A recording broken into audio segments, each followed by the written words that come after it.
I'm giving Santa Clara a B, USF B minus, San Diego a C.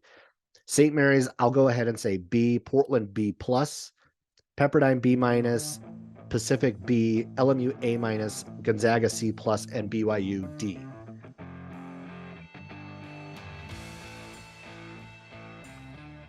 Hey everyone, and welcome to another episode of the Unofficial WCC Hoops podcast. I'm Zach Farmer. We have a lot to get into. We're a month into the season. We'll do some letter grades for each team and kind of go into why I have each of those letter grades. We'll do some previews as well. The first net rankings came out on Monday, so we'll get into that as well.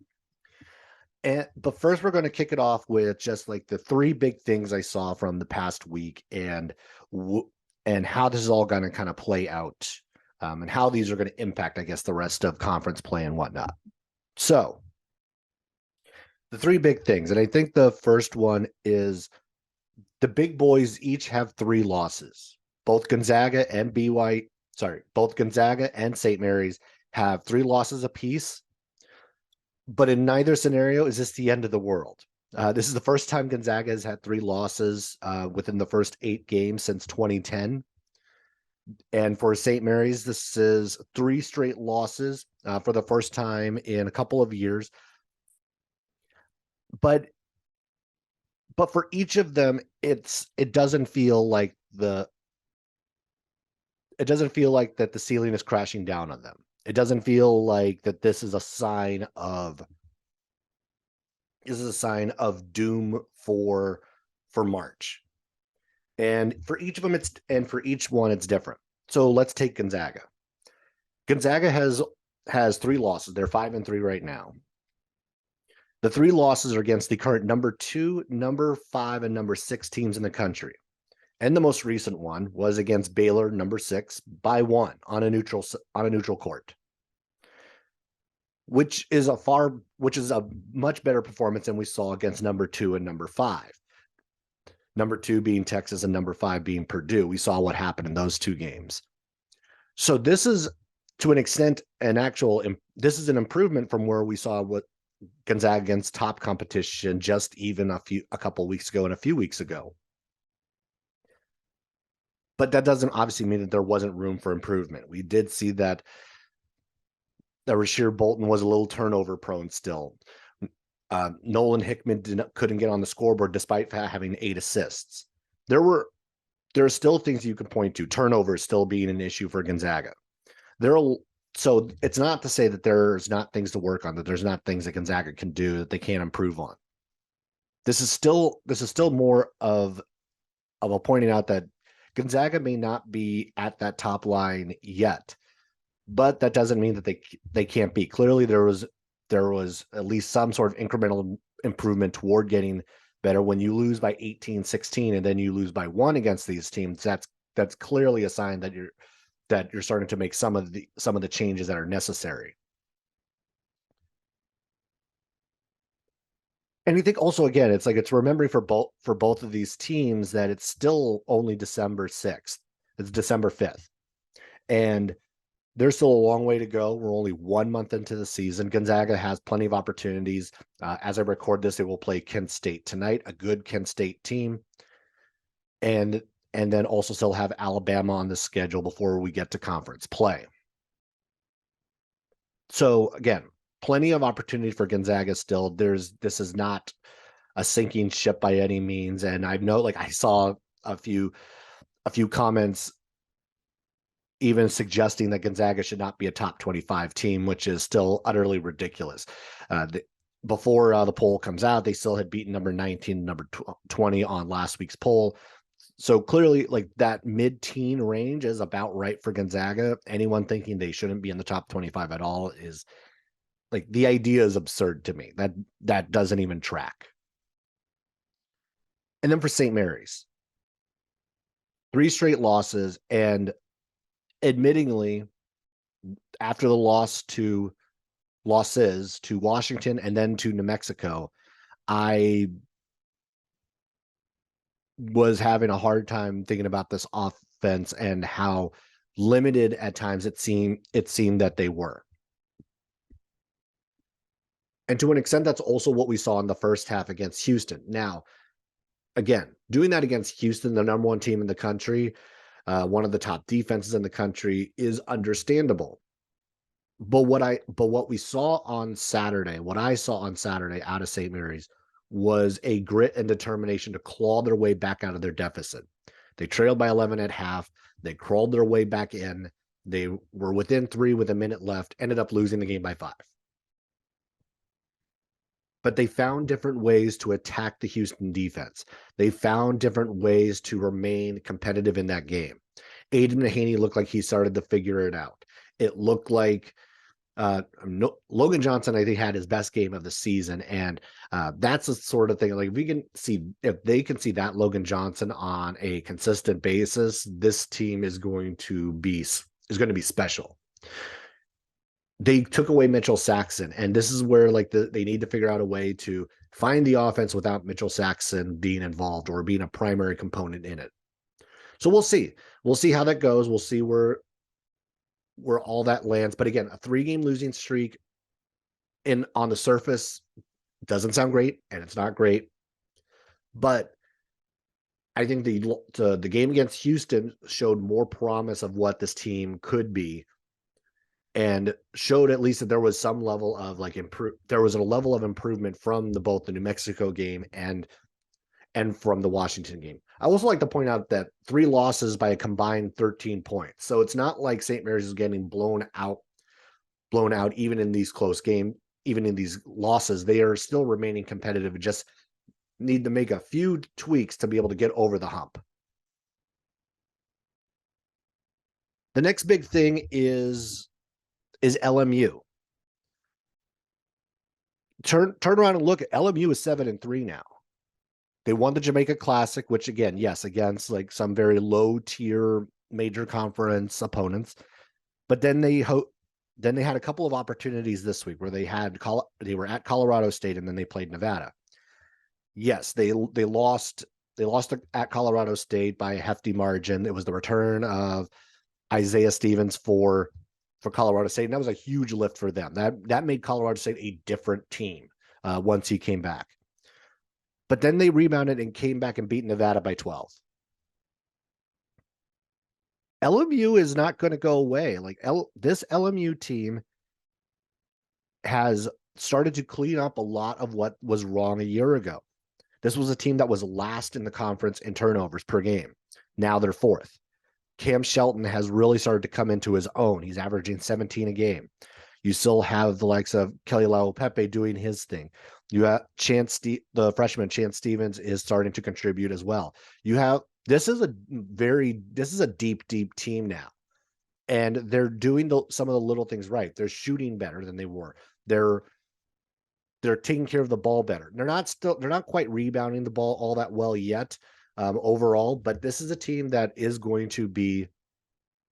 They're going to be in the mix again. Like I said, even before the year, even though I had picked them 9th, I thought there was a very good possibility that they were going to be in the mix with everyone else. And right now they are. Right now, I put out my power rankings before, after just all of Sunday's games. And right now it's I have LMU sitting at 4th. LMU has done enough so far to show that, hey, they're going to be around. They're going to be competitive throughout the course of this season, so long as they stay healthy. I feel like that is LMU's biggest challenge, is staying healthy.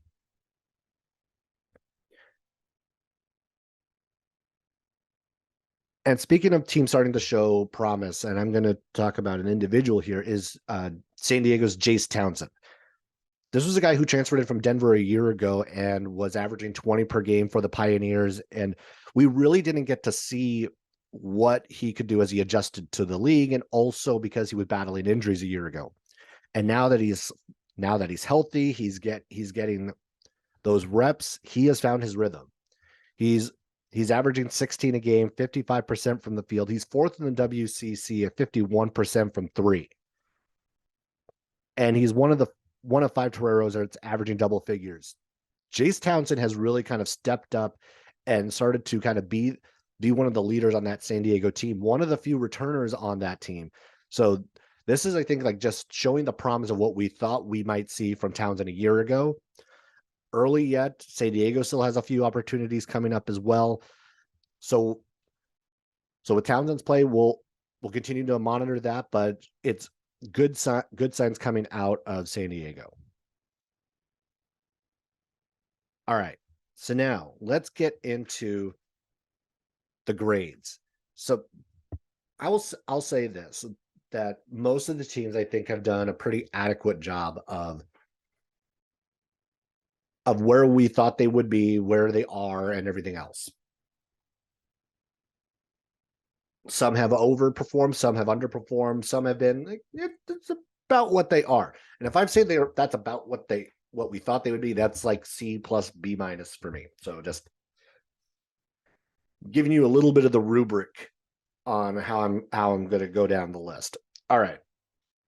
So, and we're going to go in reverse alphabetical order. So I'll start with Santa Clara. And for Santa Clara, I'm going to give them a B, solid B. Brandon Pajemski has been, I think, more than anyone could have asked for so far in the early part of the season. He's an absolute A to this point, but they need the rest of them to come along on a consistent basis. And this is, so we need to see more from, not more, but like we need to see some consistency out of Carlos Stewart. We need to see some consistency out of Keyshawn Justice, Parker Brown. Brandon Pajemski has been the leader night in, night out. So if the rest of them can come along, this Santa Clara team can still make some noise, and there are opportunities once we hit WCC play. USF. I'm going to give them a B minus right now. I feel like with the high expectations that they internally had, that where they are right now is a little subpar. Again, I say subpar. They're 7-2 still, but you had an opportunity to get a win at Davidson and it slipped away.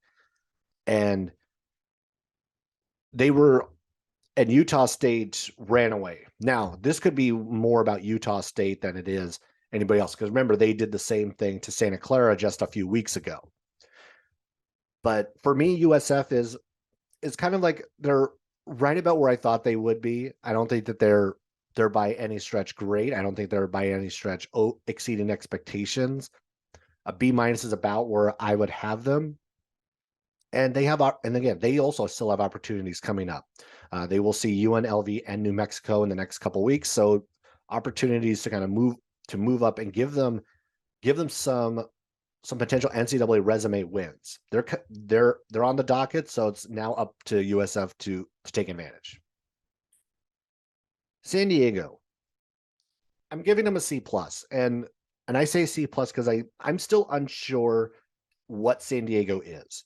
We've seen some ups and downs of San Diego. They really competed well with Utah State, took them to overtime. That's a good Utah State team. But then the other night they lay an egg against UNLV and get run off the floor. I want to see more out of San Diego. I want to see the results out of San Diego. I think like they figured out a pretty consistent offense. Again, they have 5 scorers who average double figures. Jace Townsend has been there. Eric Williams has had a great year so far. But for San Diego, it's getting those wins, and that's the next step for them. I think that they're a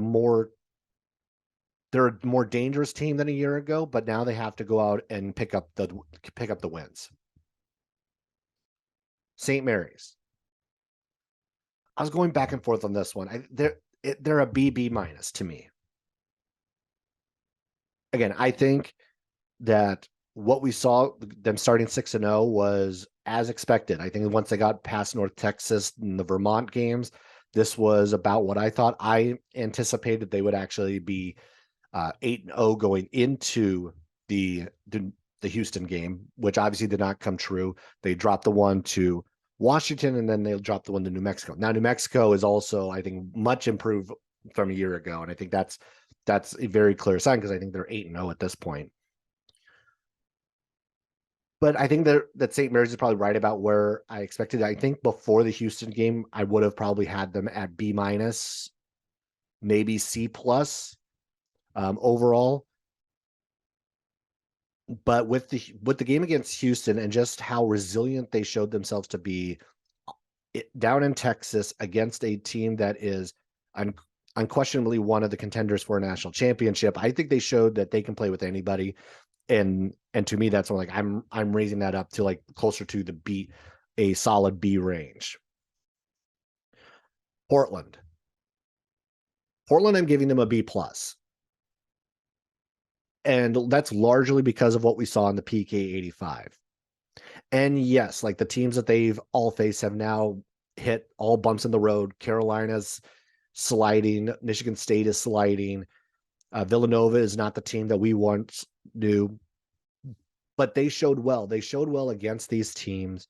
And the reason this is not an A is because that they have not necessarily played well against some of the other teams. Now, they did lose the Seattle U, but right now, like the new net rankings has Seattle U as I believe a top 50 team. So we're not going to now read too much into the loss to Seattle. But Portland has shown the promise. I think that it's just a matter of them being consistent. And that's, I think, always the greatest challenge at this stage. Once everyone has expectations, now you got to do it on a night in, night out basis. Pepperdine, B minus. Again, kind of similar. They've shown some promise, but they've also dropped some games that maybe they shouldn't. They haven't been consistent enough to get some of these wins. The UCLA game was a disaster, so we're not going to read too much into that. Like that was kind of like a perfect storm of UCLA is going to be angry and play angry, and that's exactly what happened. Pepperdine has promise. Like Maxwell Lewis has been great so far this season.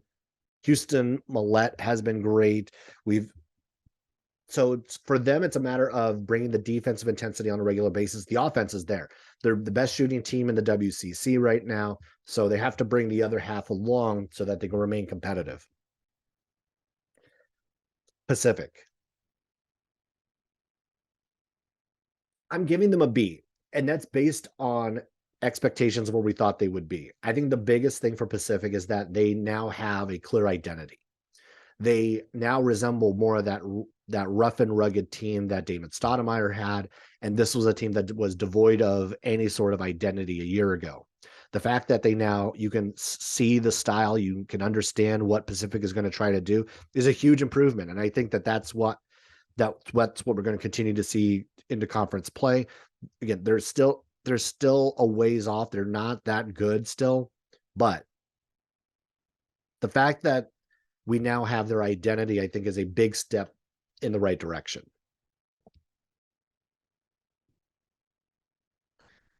LMU, A minus. This is still a work in progress, but I think LMU has done more to clean up what was wrong a year ago and improve upon where they were a year ago, more than anyone in the conference. They have gone out and gotten some solid wins. They are playing with much more confidence. They're playing with much more togetherness.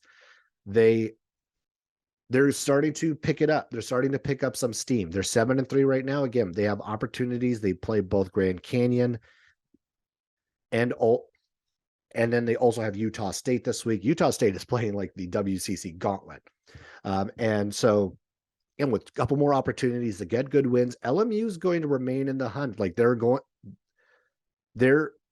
far improved from a year ago. They're at this stage, like I am confidently willing to say that they're going to finish ahead of BYU in league play. So, but we're going to see how this all shapes out. LMU is playing really well, and so I'm giving them an A minus right now.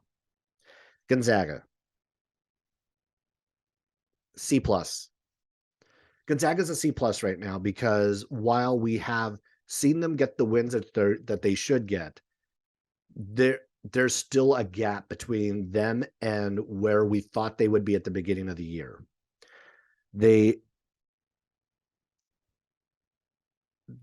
guards are behind where we thought they would be. The defense hasn't been great, and they're turnover prone. So there's a lot of spaces, a lot of places where Gonzaga can still improve. And again, we're talking about expectations based on what they are and what we all expected them to be. We expect them to be in the national title conversation. And right now, they are not a national title contender, at least not with the way they're playing right now. So before I'm going to improve their grade, you got to see improvements from them on the floor. And right now, we're not seeing it. Gonzaga to me is a C plus. And that brings me to BYU. They get a D. BYU is, before this season, by many was given the benefit of the doubt because they are BYU. And even to an extent, I gave them the benefit of the doubt because they are BYU, and I picked them fourth in the league. But the way they have played so far this season, the way that they have, the way this season has gone on with games against, again, they lost to South Dakota just this past week. You lose 2 out of 3 in the battle for Atlantis, with really 3 opportunities against teams that are struggling, and could only get the one against maybe the most struggling of the bunch in Dayton. Nearly lose to Idaho State. BYU is only 4-4 against D1 teams, and the total point differential is +5. BYU has not separated itself to be a solid, consistent team. They have gone down way too often by double digits in the first half, only to have to come back to try to win games. This BYU team is really, to me, is really struggling. They are struggling to find where the offense is going to come from on a consistent basis, which is what we talked about before the year. Where was that going to come from? Defensively, this team seems fine, but offensively, it's where are we getting it? Some nights it is Rudy Williams. Some nights it is Traore. Some nights it is Gideon George. But this team lacks that guy. And until they have that guy, which again is not going to be answered this year at any point, I don't think, unless Dallin Hall comes through in a big way in the back half of the season, this is going to be a long season for BYU. And this is going to be a rough way to exit the WCC and to enter into the Big 12.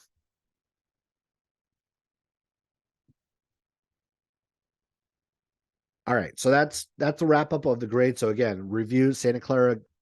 I'm giving Santa Clara a B, USF B minus, San Diego a C.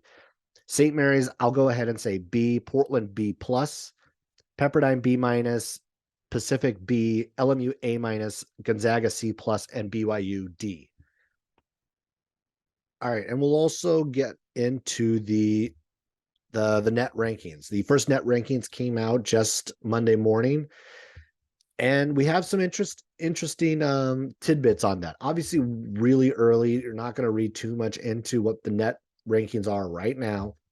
However, here's how it all is going down. At number 16 is St. Mary's, top team in the WCC. At 29 is Gonzaga. Then we have a jumbled bunch with starting with Portland at 97, LMU 105, USF 106, Pepperdine 108, Santa Clara 117. Then we have our gap. And the next is BYU at 190, Pacific 228, and then San Diego at 237. And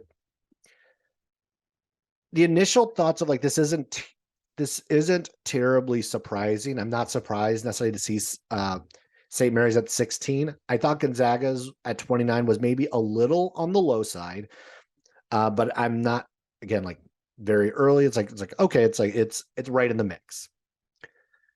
No surprise to me that there is just a bunching right there in the middle, which is kind of what I think many expected to see from a lot of these teams in the WCC. There's a bunch of them who can move up and down, up and down. It's going to be interesting to see how it goes. Portland, LMU, USF, Pepperdine, Santa Clara. This bunch of teams was the bunch we talked about before the year. And so far, it is kind of playing to that. Now, there's one team that was included in that bunch that is no longer in that bunch, and that's BYU. BYU, as we just talked about, like has not played well against poor opponents. They don't get much separation for anybody. And the 190, while like seeing 190 is still shocking to see them that low. And they have opportunities to improve it. But the way they've been playing, like it doesn't it while I'm still shocked to see them down there, it's not all that surprising to see them as low as they are. And then Pacific and San Diego. That Pacific's about right. That's about where they are in the KenPom right now. San Diego being that low is interesting, but again, like I took a look at their schedule before the year, and I didn't see a very tough schedule.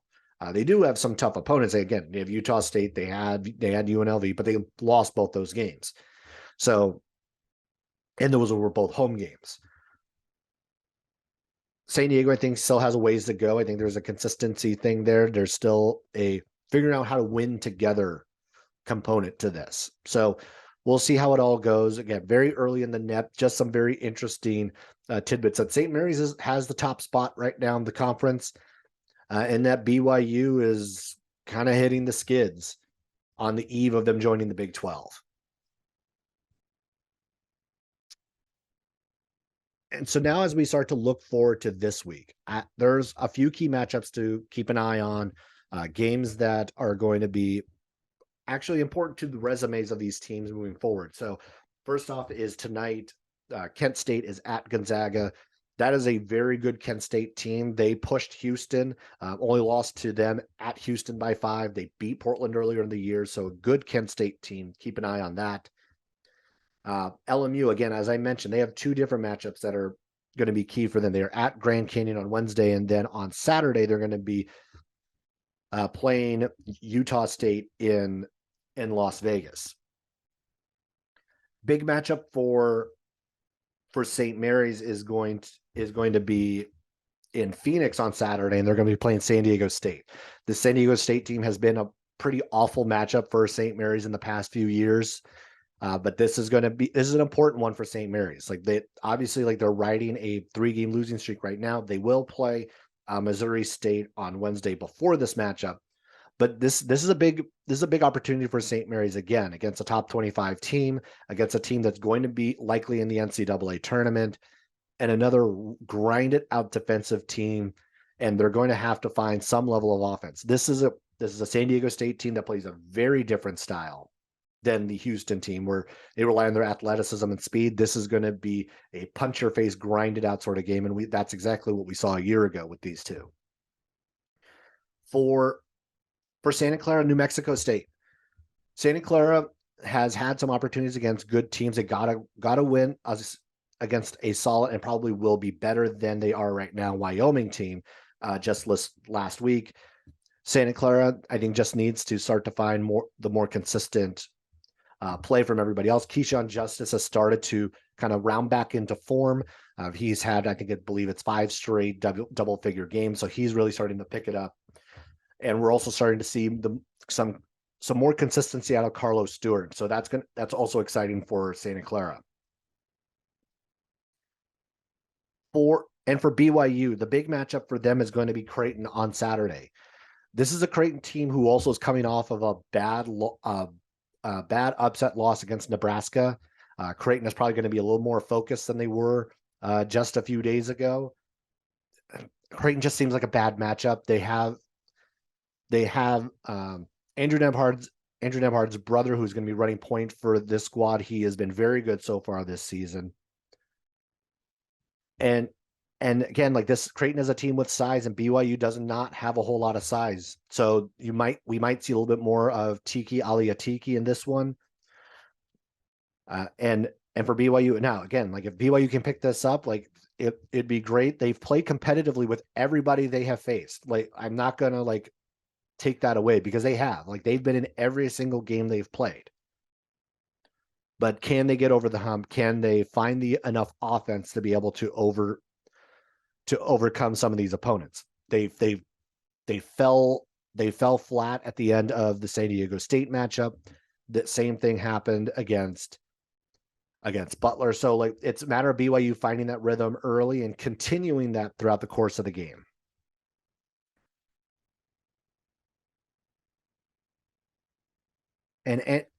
And maybe one more matchup just to keep an eye on is going to be Nevada at Pepperdine, and that's on Tuesday. Again, Nevada's coming off a loss against LMU. They're just going up the road to take on Pepperdine. This is a great opportunity for Pepperdine. Pepperdine is looking to get another rebound win. They had a couple of games postponed, and then they did pick up a good win against Northern Arizona just the other night. But now they'll get to play a pretty competitive Mountain West team. So get potentially a good win for Pepperdine there. All right, well, that'll wrap it up for this episode of the Unofficial WCC Hoops podcast. We're not going to get a full recap episode next week because I will be out of the country. So we'll be able to kind of, we'll keep it. There will be an episode next week, but we're going to do something a little bit different with that. Still working on the plans. But we won't have a recap next week. We'll have a recap 2 weeks from now to kind of go over what's happened in games and where every conference team is at that point. All right, again, thanks for listening. Be sure to follow on Spotify, YouTube, subscribe on YouTube. Be sure to follow me on Twitter at postbyzach. And again, there'll be a couple weeks before I'll be back reviewing games, but next week there will still be an episode, so don't worry. Until then, I'm Zach Farmer, and I will catch you later.